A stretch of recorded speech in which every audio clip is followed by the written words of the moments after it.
আসসালামু আলাইকুম ছোট ভাই, কি অবস্থা? ওয়ালাইকুম আসসালাম। তোমার নাম কি? মোহাম্মদ ইকরামুল। বাসা কোথায়? সালদা তুমি পড়াশোনা করো কোথায়? উসমানিয়া কোরআনের মাদ্রাসা। কোন বিভাগে? পরামানিক বাড়ি। প্রামাণিক বাড়ি, সদরপুর। জি। সমস্যা নেই। তুমি কি পাঠ করবা? কুলিয়া আইয়ুহাল কাফিরুন।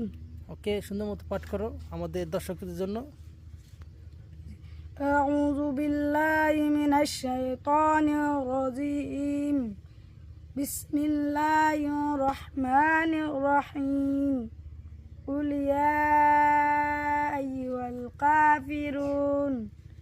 লা আ'বুদু মা তা'বুদুন ولا أنتم عابدون ما عبدتم ولا أنتم عابدون ما أعبد ولا أنتم عابدون ما عبدتم لكم دينكم ولي دين